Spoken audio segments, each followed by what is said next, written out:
कि जहाँ तक आप पुरानी पार्टी की बात कर रहे हैं, जो मैं कहूँ कि मान्यवर साहब ने एक मूवमेंट बनाया था, उस मूवमेंट के साथ में आपने देखा होगा कि आज विधानसभा में जो प्रतिनिधित्व है वो जीरो हो गया है। लोकसभा में जो प्रतिनिधित्व है वो जीरो हो गया है, ठीक है। और इसके प्रति कोई समीक्षा नहीं हो पा रही है। इस समीक्षा ना होने के कारण हमें लोगों को की रिक्वायरमेंट थी, क्योंकि जो जितने भी पुराने वामपंथी थे उन सब की हमने सलाह ली। देखिए, जहाँ तक आपने आज़ाद समाज पार्टी की बात की है, आज़ाद समाज पार्टी का जो नेतृत्व है वो आप भी जानते हैं और मोस्टली ज़्यादातर इस बात से सभी लोग वाकिफ़ हैं कि उनके कार्यशैली में उनके जो आइडियोलॉजी है वो समाज के लिए कितनी कारगर है, ये आने वाला वक्त बताएगा। जी, पहले आपने संगठन बनाया और अब पार्टी बनाई, आखिर मकसद क्या है पार्टी बनाने के पीछे? क्योंकि बहुजन समाज में तो तमाम पार्टियां, आप भी पार्टी में रहे हैं, तो इस पार्टी का क्या मायने समझे जाए? देखिए, आपने बिल्कुल सही क्वेश्चन किया है कि पहले हमने सामाजिक संगठन बनाया, सामाजिक संगठन में काम किया और अब इस समय हमने पॉलिटिकल पार्टी बनाई है। पॉलिटिकल पार्टी बनाने से पहले मैं बहुजन समाज पार्टी में एक पदाधिकारी था और पॉलिटिकल पार्टी बनाने का मकसद सिर्फ ये है कि हम पॉलिटिकल ताकत से ही हम देश में संविधान को स्थापित कर सकते हैं, देश की आम जनता को हम उनके हक अधिकारों से अवगत करा सकते हैं, उनके हकों को हम दे सकते हैं। इसलिए पॉलिटिकल पावर के लिए इसके हासिल करके हम देश का एक मतलब देश की जनता को जो एक उनकी जो रिक्वायरमेंट है उनको पूरा करने के लिए हमने पॉलिटिकल पार्टी बनाई। जिस पार्टी में आप पहले थे, क्या वो रिक्वायरमेंट पूरी नहीं कर पा रही थी? उसमें आखिर क्या कमी थी जो आपने वो पार्टी छोड़ी और नई पार्टी बनाई? हाँ, ये बात बिल्कुल सही क्वेश्चन है आपका। देखिए, जहाँ तक आप पुरानी पार्टी की बात कर रहे हैं, जो मैं कहूँ कि मान्यवर साहब ने एक मूवमेंट बनाया था, उस मूवमेंट के साथ में आपने देखा होगा कि आज विधानसभा में जो प्रतिनिधित्व है वो जीरो हो गया है। लोकसभा में जो प्रतिनिधित्व है वो जीरो हो गया है, ठीक है। और इसके प्रति कोई समीक्षा नहीं हो पा रही है। इस समीक्षा ना होने के कारण हमें लोगों को की रिक्वायरमेंट थी, क्योंकि जो जितने भी पुराने वामपंथी थे उन सब की हमने सलाह ली, उन सब का हमने एक परामर्श लेने के बाद एक रिपब्लिकन समाज पार्टी का गठन किया गया है। लेकिन सर, बसपा की आपने बात करी, लेकिन एक पार्टी और है समाज में जो उभरती हुई आ रही है, उनके अभी नए नए सांसद चुने गए, चंद्रशेखर आजाद, और आपने उनके लिए बड़ा काम किया, पूरा समाज जानता, पूरा देश जानता, तो उनके साथ क्यों नहीं जुड़ पाए आप? देखिए, जहाँ तक आपने आज़ाद समाज पार्टी की बात की है, आज़ाद समाज पार्टी का जो नेतृत्व है वो आप भी जानते हैं और मोस्टली ज़्यादातर इस बात से सभी लोग वाकिफ़ हैं कि उनके कार्यशैली में उनके जो आइडियोलॉजी है वो समाज के लिए कितनी कारगर है, ये आने वाला वक्त बताएगा कि आगे आने वाले समय में क्या सिचुएशन निकल के आती है। लेकिन जहाँ तक आप बहुजन मूवमेंट की बात करते हैं, जो महापुरुषों की विचारधारा की बात करते हैं, उस विचारधाराओं के साथ हम कोई समझौता नहीं करेंगे। तो क्या ये पार्टियां समझौता कर रही हैं? देखिए, निश्चित जो आप देख रहे हैं कि जो आज बहुजन समाज को जो होना चाहिए, बहुजन समाज के लिए जो होना चाहिए वो नहीं हो पा रहा है। ना होने के पीछे कारण है कि कहीं ना कहीं पार्टी के पदाधिकारियों द्वारा संघर्ष की जगह समझौते को इस्तेमाल करना। दिल्ली में चुनाव है तो क्या रूपरेखा रहेगी? दिल्ली के चुनाव है, दिल्ली में हम चुनाव को हमारी तैयारी है। अभी आपने देखा होगा कि बताया कि एक एंटी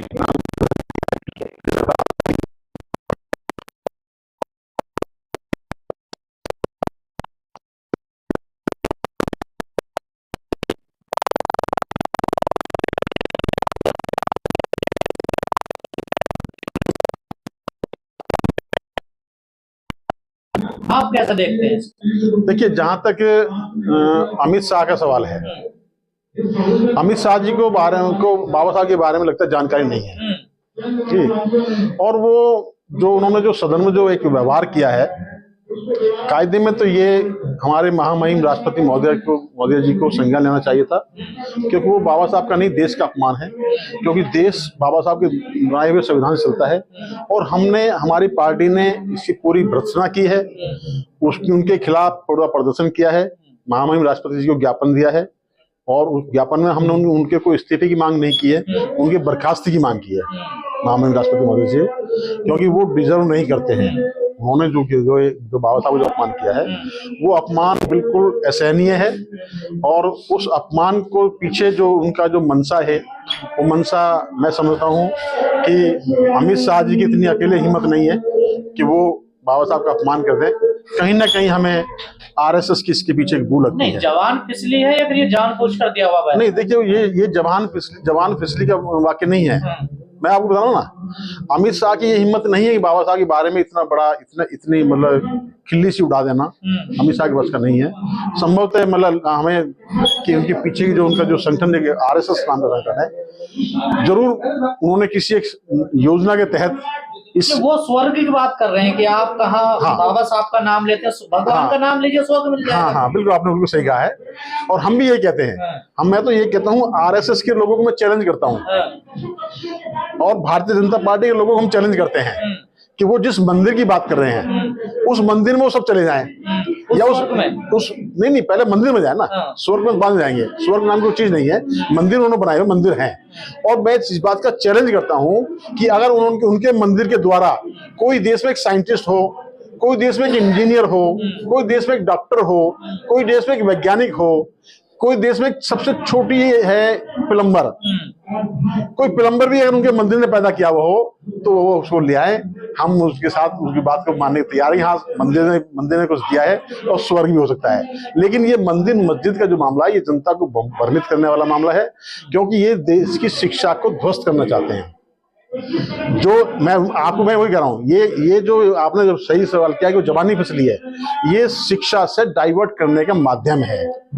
शिक्षा, रोजगार, बेरोजगार। हाँ, देखिए, शिक्षा से डाइवर्ट किया जा रहा है, रोजगार से डाइवर्ट किया जा रहा है, स्वास्थ्य सेवा से डाइवर्ट किया जा रहा है। असली मुद्दों पे सवाल ना हो, असली मुद्दे पे कोई सवाल ना करे, और जनता इनके पीछे, उन्होंने एक पिच तैयार कर दी है, उस पिच पे जनता अपना गेम करती रहे। नहीं, ये तो सर बीजेपी की बात हो गई, जो 2 महीने पहले 3 महीने पहले बाबा साहब को गालियां देते थे, या बाबा साहब की वाइस प्रतिज्ञा लेने पर मंत्री का इस्तीफा ले लेते थे, वो भी तो आज कह रहे हैं मैं बाबा साहब का भक्त हूँ, मैं उनके रास्ते पे चलता हूँ। तो फिर उनका क्या इलाज है सर? देखिए, बात क्या है, देखिए, बाबा साहब की मार्केटिंग की जा रही है। बाबा साहब को समझना और बाबा साहब को जानना और मानना दोनों फर्क है। रिपब्लिकन समाज पार्टी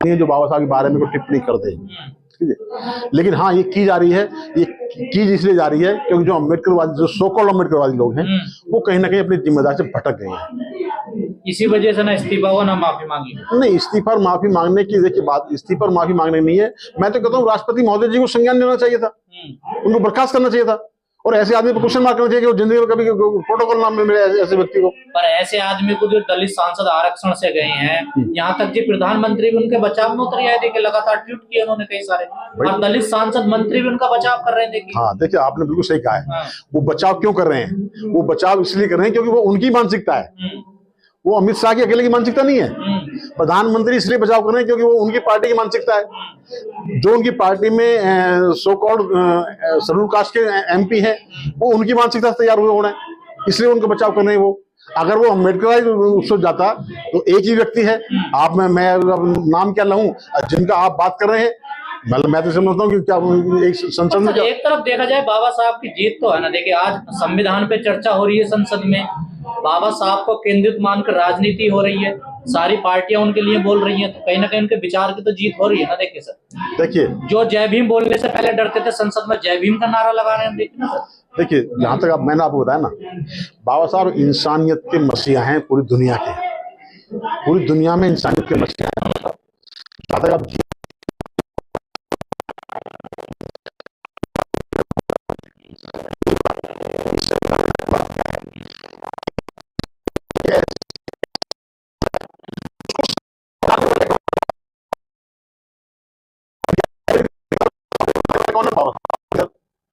इस देश में जो अब तक वंचित रहे हैं उनको हक देने की बात कौन करते हैं? बाबा साहब अम्बेडकर।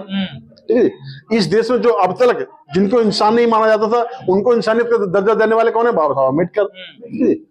इंसान के साथ साथ इस देश की जो एक प्राकृतिक व्यवस्था है जिससे एक मानव को एक अच्छा एनवायरनमेंट मिलता है, उसकी अगर सुरक्षा की व्यवस्था करते हैं वो बाबा साहब अम्बेडकर करते हैं। तो बाबा साहब अम्बेडकर का जो एक मतलब उनका जो एक जीवन परिचय है या उन बाबा साहब अम्बेडकर का जो दृश्य है वो कुछ छोटा आम दृश्य नहीं है। आरएसएस या संघ या भाजपा के लोगों के बस में उनका समझना नहीं है।